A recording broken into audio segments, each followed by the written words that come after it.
Hi, I'm Lauren Leslie. Welcome to Shell Point today for Thursday, September 25th. We'll hear about an upcoming concert coming to our community. We'll get all the details about a Susie Q trip to Captiva, and we'll learn about the FGCU Wind Orchestra. We've got some great stuff happening today, so stay with us. But first, tomorrow is Food Truck Friday. It's always fun to try out a new food that might be a bit different out of the ordinary from your normal dining routine. Our activities team loves finding fun food trucks for our Friday lunches. Each week, you're going to be able to try a new lunch menu. Tomorrow's truck is called Joe Jumbo Wieners and features authentic Baltimore-style hot dogs, crab cakes, smash burgers, and more. Come out to the Tribby parking lot tomorrow between 11 o'clock in the morning and 1 in the afternoon for Food Truck Friday. Well, now let's move to our feature stories of the day. First, we'll hear about an upcoming concert hosted by our fine and performing arts staff. The Undercovers are coming to the Tribby next month, and they're going to be performing the music of Kenny Rogers, Lionel Richie, and Smokey Robinson. Let's hear all about it in this next segment.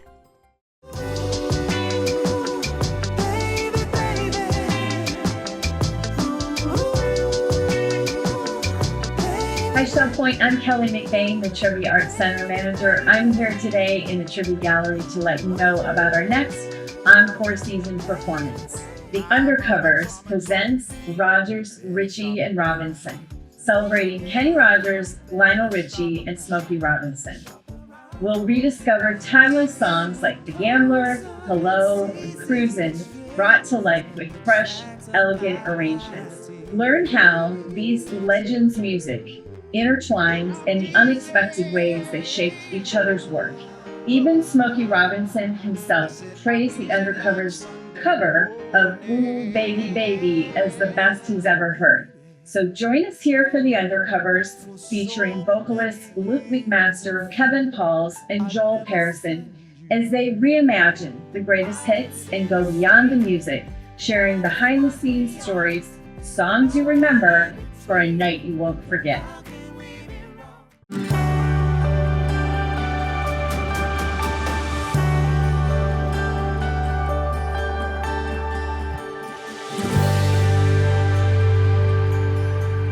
Well, greetings, Shell Point. John and I are here today. We're actually at our table here at the outdoor dining in the Island Commons, the new Crystal Restaurant. So this is the outdoor dining space, am I correct? That's correct. Yep. Saturday we had a big day. We poured concrete, the first concrete floor here at the Islands Common. We also finished all the concrete beams, which will allow the hollow core plank to be installed later this week. So progress is continuing. Yeah, I would here say at the Islands Common. That concrete looks great and nice and smooth. It looks great up here. I mean, we are really elevated here, and this is an awesome outdoor dining space, I will tell you. And then John was pointing out the rebar is set there against the rail where there'll be a fireplace there and some outdoor seating. So really a nice spot here to kind of see everything, and you get a great view of Vista Cay in the background, right? Correct. All good. Correct. All right. So, what's it look like this week for the Island Commons construction? Well, since we poured the slab here in the first section on the east side, today we're standing columns, going to put forms around columns, and tomorrow we'll be pouring concrete columns here on this deck.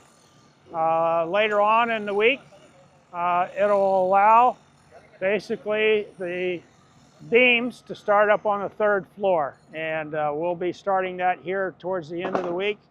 And like I just mentioned, over on the west side, the hollow core planks are going to be coming in towards the end of this week, and about another week and a half we'll actually pour that concrete slab over there. So right. It's going to go back and forth between the east and west, somewhere between 2 to 3 weeks to pour each floor. Okay.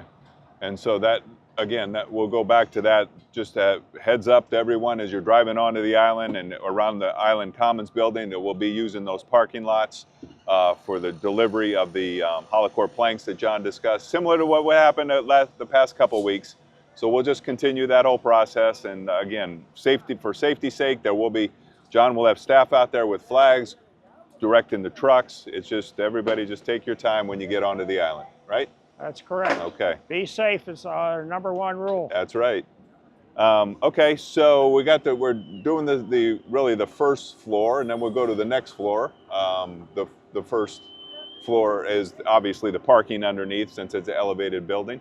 So I think everything's going great. You're kind of full speed here now, right? We are rolling. Yeah. All right. Yeah. So come about January, this building here will be topped out. Yeah. So probably the end of January, you think? Towards January, Yeah. yep. Yeah. Towards the end of January, will it be topped out on this building? And then let's just talk about a little bit about Vista K. So Vista K, currently the working deck is the 10th floor. That's correct. Yep. We've already got half of the 10th floor poured. We're standing columns on that piece here today to start the framework above on the 11th floor. So by the end of the week, the entire 10th floor will be poured with concrete. We're installing concrete block up on the 4th floor. And we are building at the garage level all the crash walls, or all the perimeter concrete walls that keep all the cars from going the wrong way out of the garage. That's a good way to put it. Well, crash walls, safety walls. We'll use one or the other. But the walls. That's what's going on around the outside. You'll see the framing and then the fresh concrete around those rails. So that's just part of the parking deck. And so now you can really kind of see the building really taking shape, not only with the height of the building, obviously, and remember, there's on the 10th floor, that's the working deck, and that'll be another week, 2 weeks. We'll be finished with the concrete this week. Yep. And then about every 2 weeks, we'll be finished with another floor. Yep. So then they'll be up on the 11th floor, and then the 12th, and then topping out. So by the end of the year, we'll be topped out there easy, right? We're looking at a great Thanksgiving. There we go. Something to be grateful for, right? All right. So, and then the framing continues that we talked about a couple weeks ago. You're working on the framing on the first living floor, correct? That's correct. Yep. That is going on. It's same again. We do mock-ups, and we do mock-ups. So we're doing a mock-up of that unit. It's being checked twice. And then once we get all that approved, we'll go into production with all the framing of all the different units. So it'll be one floor at a time, and roughly that's about 2 weeks apart. So each floor will progress in 2-week stages. Well, that's awesome. Great. Well, good news. Okay, just real quick, I just want to update everyone on what's happening with the Island Commons, the current Island Commons building, the temporary Island Commons building, and that whole entrance and intersection as you come onto the island. So through the holidays, no change, everything's good, we're just going along. So once we get past the holidays though, so we'll probably, the date right now to close the Island Commons would be, the last day would be January 4th. January 5th, we'll go in and start moving items out of there. And there's some temporary locations that we will communicate here in the next month or so of where different areas are going around the campus. So we will be able to have most areas go. One area we're not going to be able to accommodate on the island is the fitness center, right? The fitness that's in the Island Commons.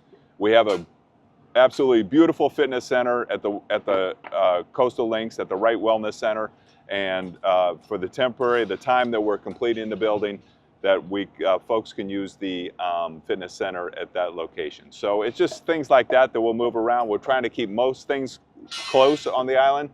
Once we close that, from January 5th to about January 15th, we'll be moving items out of there. And then January 15th, we'll give the site to White's Construction. They'll put up fencing, we'll demo the Island Commons building, and then there's a lot of work that needs to happen underground at that location, correct? And at the intersection. Right, Grandview Road, basically the curve gets removed, it becomes realigned, it's now going to become a straight road. Yeah. You got all kind of new underground utilities, and the main purpose of those utilities are to support the Islands Common project.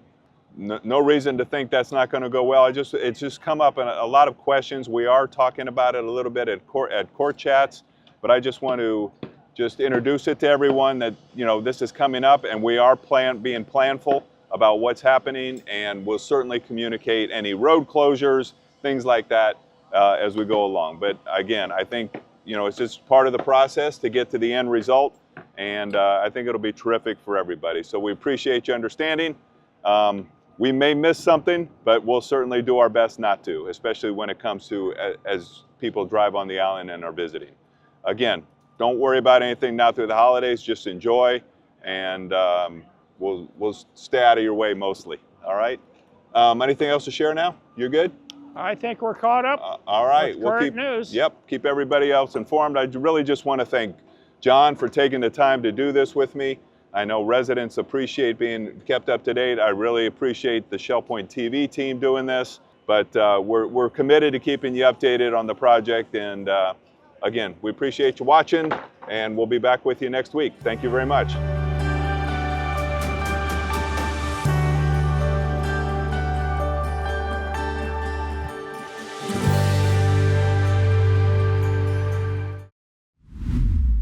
Cruises aboard the Susie Q always rank among the highest activity options among our residents. The Good Ship has another outing planned. They are going to be sailing out to Captiva. Let's find out how you can join in on the fun in this next segment.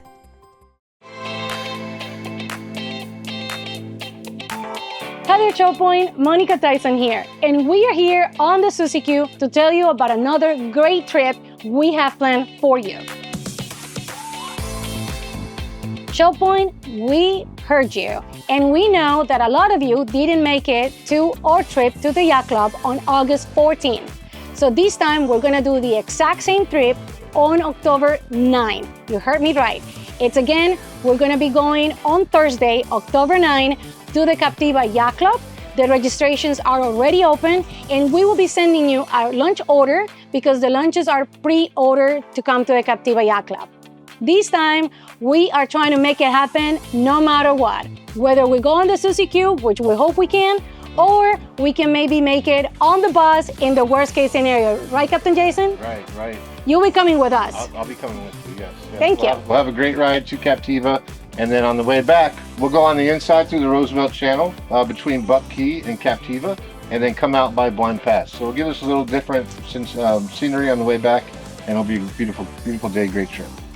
Awesome, Captain Jason. So now you know the registrations are open for October 9 as well, and you can go ahead and sign up either at the concierge desk or through WellCesta, whatever you prefer.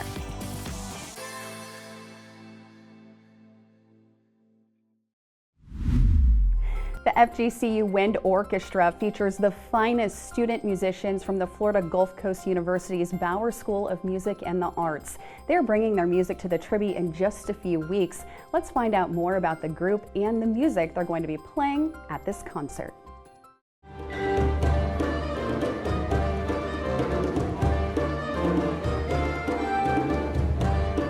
Hi, Shell Point. It's Kelly McBain, the Tribby Art Center manager. I'm here today in the Tribby Atrium to let you know about our next encore season performance. Feel the power and artistry of live music with the Florida Gulf Coast University Wind Orchestra. Under the direction of their distinguished faculty, this outstanding ensemble of student musicians brings a vibrant program of classical masterworks and contemporary pieces to the Tribby stage. With their exceptional talent, precision, and passion, the FGCU Wind Orchestra showcases the next generation of great performers. From stirring overtures to dynamic, modern compositions, this concert offers an inspiring journey through the world of wind ensemble music. So don't miss this opportunity to experience one of the region's most exciting young ensembles in action. Tickets are still available at the box office, so please come see us and then join us here on Monday evening, October 20th for FGCU Wind Orchestra.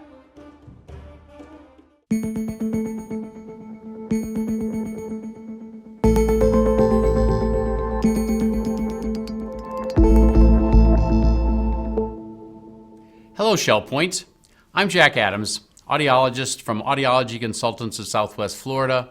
Have been in practice here in Southwest Florida for many years, and I've had the pleasure of coming out to the Arbor every Thursday for the last 13 years and helping patients hear with their hearing loss and their hearing aids. We've been doing a series of videos to help you get the most function and practicality out of your hearing aids.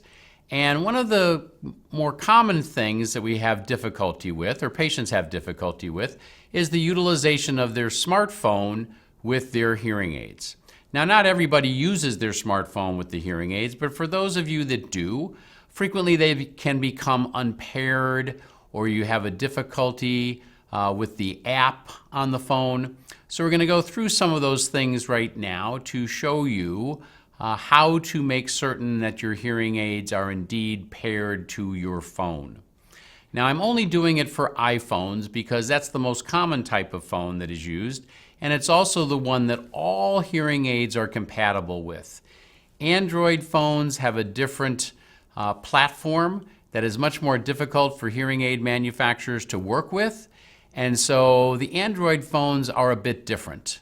If you have an Android phone and you're using your hearing aids and have questions, please contact us. But we're not going to be doing a video today relative to Android use. We're going to limit it to iPhone use. Okay? So you have a set of hearing aids, and I have them right here, and you have your phone. I'm just going to show you the process we go through to make sure that you are paired to your phone and that everything is working properly. So we go into settings, and then from the main settings screen, I'm going to go back to it right there. Okay, that's the main settings screen. We're going to go to accessibility. And from accessibility, we're going to scroll to where it says hearing devices. I'm going to tap on hearing devices, and these were paired for a patient of ours. His name is David, so it shows the name of the person who is wearing the hearing aids when they are paired. It shows connected. These are real hearing aids. It's a right and a left. And so if I hit connected, it will take me to the next page. And it shows various features that you do not have to really be aware of at all. I'm just showing you that this is what it would look like to assure that you are paired to your phone properly. If I go back up here in the top left corner, you see that you are connected. It's in blue, and both hearing aids are apparently paired properly. Now, if you want to get the ringing of your telephone into your hearing aids, that can be done by turning on Play Ringtones. Now when your telephone rings, you'll hear it right in your hearing aids. So if you like that feature, just by turning that little spot there green, by turning it on, you'll get the ringing of your phone in your aids. If you get noise or sounds from your phone for notifications, let's say for text messages or for incoming calls or anything like that, if you want all the sounds that come through your phone to also be heard in your hearing aids, you would activate Play System Sounds. So now any sound that is emanating from your phone would go directly into your hearing aids. Audio routing is, whoops, I'm getting a call as we do this. Audio routing, the third button here in this little square, will take us to a page, and where it says Call Audio, automatic means you'll get all of your calls into your hearing aids. If you don't want to get your calls into your hearing aids, you would go from automatic to never hearing devices. So if you don't like the calls coming into the hearing aids, you can turn that off by selecting never hearing devices. Same thing is true for media. Anything that you do on your phone, like streaming, listening to music, listening to books on tape, podcasts, webinars, anything you listen to on your phone will be streamed into your hearing aids if you have the media audio set at automatic. If you don't want any of those things to come to your hearing aids, then again, you would just hit never hearing devices. So now both media and calls are not going to come into your hearing aids. If we want them to, we just change that back to automatic, and now all of the sounds will come into your hearing aids. And you know that they are connected because they're blue and says connected.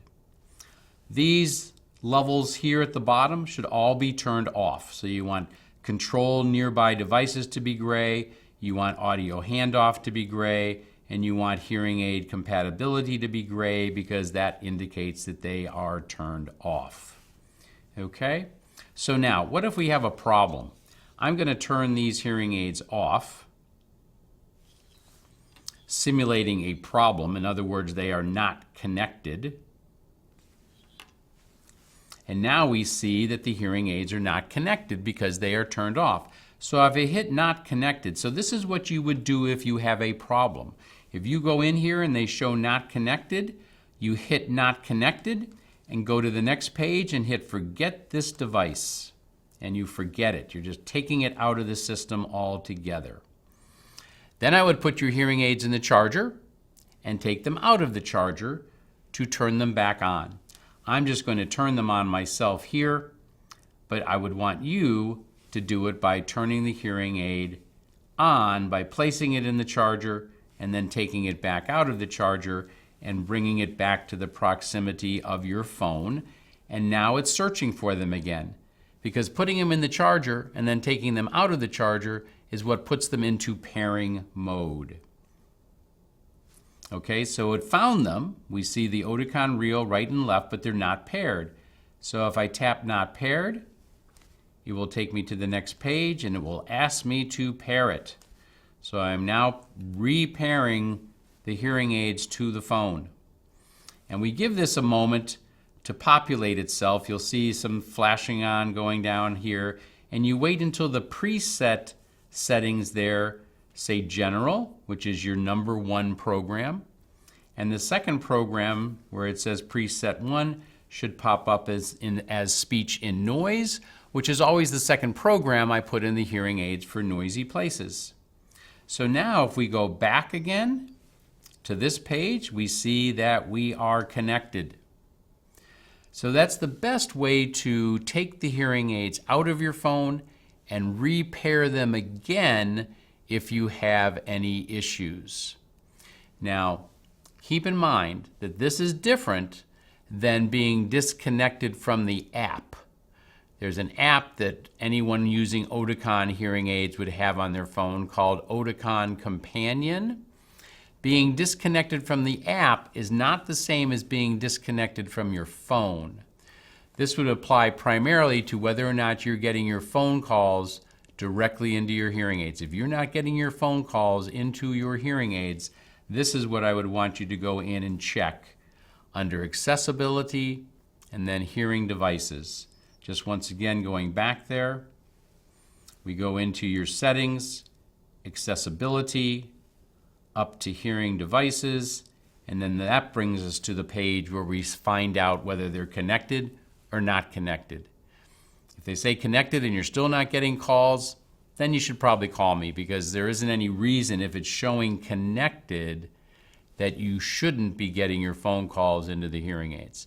But if it says not connected, then you're going to go into the next page, hit forget this device, and repair them like I just showed you by putting them in the charger, taking them out of the charger, and again laying them by the phone, and it will again find them. You hit not paired, and then it will ask you to pair them again to connect you to the telephone. I hope that's helpful.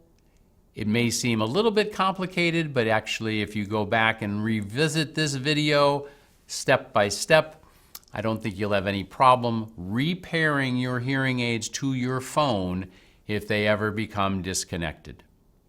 And you can always call us for any help or assistance. I hope this is helpful, and thank you very much.